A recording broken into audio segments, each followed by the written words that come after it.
जय माता दी। आप सभी का आपके अपने YouTube चैनल में बहुत बहुत स्वागत है। आइए आज सुनते हैं चैत्र नवरात्रि तीसरे दिन माता चंद्रघंटा की कथा। चैत्र नवरात्रि में तीसरे दिन माता चंद्रघंटा का पूजन किया जाता है। जो भी भक्त सच्ची श्रद्धा के साथ माता चंद्रघंटा का पूजन करते हैं, उन्हें समस्त प्रकार के सुख और समृद्धि की प्राप्ति होती है।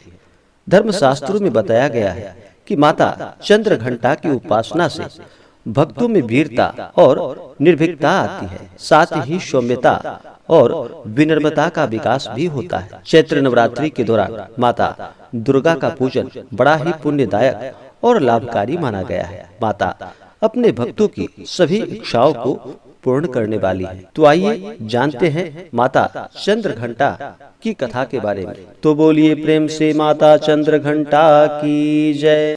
माता चंद्रघंटा की कृपा से अलौकिक वस्तुओं के दर्शन होते हैं, दिव्य सुगंधियों का अनुभव प्राप्त होता है तथा विविध प्रकार की दिव्य ध्वनियां सुनाई देती है।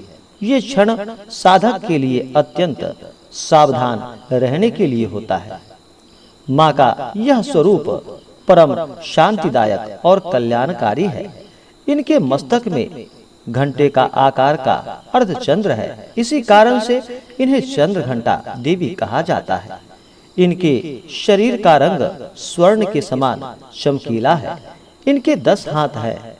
इनके 10 हाथों में खड्ग आदि शस्त्र तथा बाण आदि अस्त्र विभूषित है। इनका वाहन सिंह है। इनकी मुद्रा युद्ध के लिए उद्यत रहने की होती है। माता चंद्रघंटा की कृपा से साधक के समस्त पाप ताप नष्ट हो जाते हैं और सभी बाधाएं विघ्न नष्ट हो जाती है। इनकी आराधना श्रद्धा फलदायी है। माता भक्तों के कष्ट का निवारण शीघ्र ही कर देती है। इनका उपासक सिंह की तरह पराक्रमी और निर्भय हो जाता है। इनके घंटे की ध्वनि सदा भक्तों को प्रेत बाधा से रक्षा करती है। इनका ध्यान करते ही शरणागत की रक्षा के लिए इस घंटे की ध्वनि निनादित हो उठती है। माँ का स्वरूप अत्यंत सौम्यता एवं शांति से परिपूर्ण रहता है। इनकी आराधना से वीरता निर्भयता के साथ ही सौम्यता एवं विनम्रता का विकास होकर मुख नेत्र तथा संपूर्ण काया में कांति गुण की वृद्धि होती है। स्वर में दिव्य अलौकिक माधुर्य का समावेश हो जाता है। माँ चंद्रघंटा के भक्त और उपासक जहाँ भी जाते हैं, लोग उन्हें देखकर शांति और सुख का अनुभव प्राप्त करते हैं।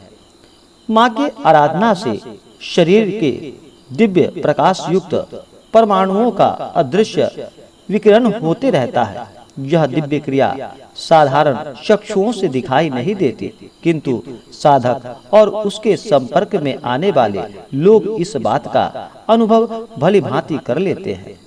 विद्यार्थियों के लिए माँ साक्षात विद्या प्रदान करने वाली है। वहीं देवी साधक की सभी प्रकार से रक्षा भी करती है।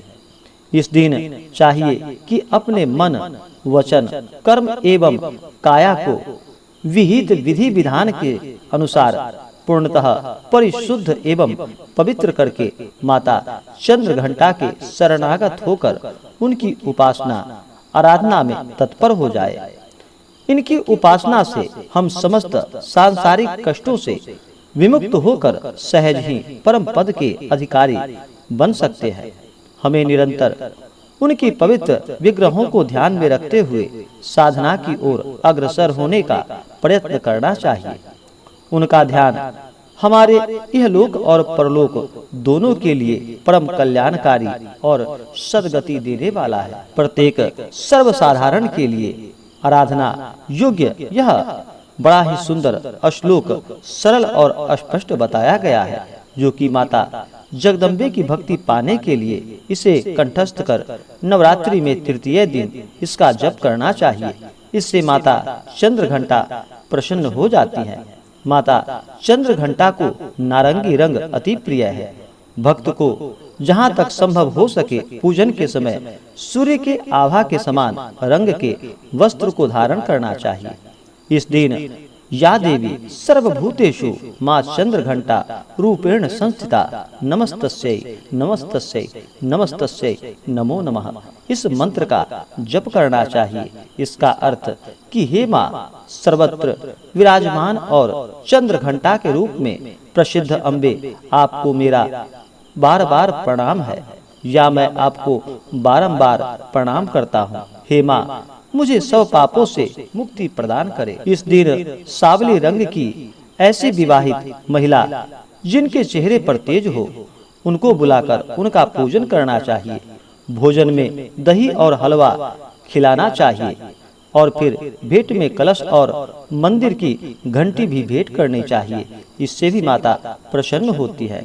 जो भी सच्ची श्रद्धा के साथ नवरात्रि के दौरान 9 दिनों तक माता दुर्गा की आराधना करते हैं 9 रूपों की, तो माता अवश्य ही अपने भक्तों की सभी इच्छाओं को पूर्ण करती है। तो बोलिए प्रेम से चंद्रघंटा माता की जय, नव दुर्गा देवी की जय। इसी प्रकार से जो भी भक्त सच्ची श्रद्धा के साथ नियम और निष्ठा के साथ माता चंद्रघंटा का पूजन करते हैं, नवरात्रि का व्रत करते हैं, माता दुर्गा का पूजन करते हैं, माता उनके सभी मनोकामनाओं को पूर्ण करती हैं तथा सुख और समृद्धि का आशीर्वाद प्रदान करती हैं। चैत्र नवरात्रि के व्रत में नियमों का पालन करना चाहिए। इन दिनों ब्रह्मचर्य का पालन करना चाहिए।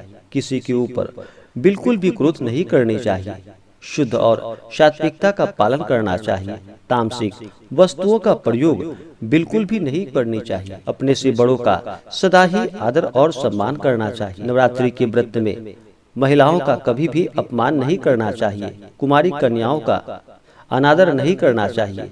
ये सब माता शक्ति का ही रूप मानी गई हैं और माता सभी जीवों में चेतना रूप में वास करती हैं। इसीलिए कभी भी किसी का अपमान नहीं करना चाहिए। सदा ही धर्म का आचरण करते हुए व्रत को करना चाहिए और व्रत के लिए मन में कभी संशय भी नहीं रखनी चाहिए।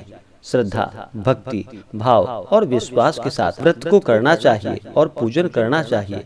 इससे पुण्य फलों की प्राप्ति होती है। जब व्यक्ति के पुण्य उदित होते हैं तभी उन्हें सभी प्रकार के सांसारिक सुखों की प्राप्ति हो पाती है। तो आशा करता हूँ कि जानकारी आपको अच्छा लगा हो। ऐसे ही जानकारियाँ प्राप्त करते रहने के लिए हमारे इस चैनल को लाल बटन दबा करके सब्सक्राइब करें।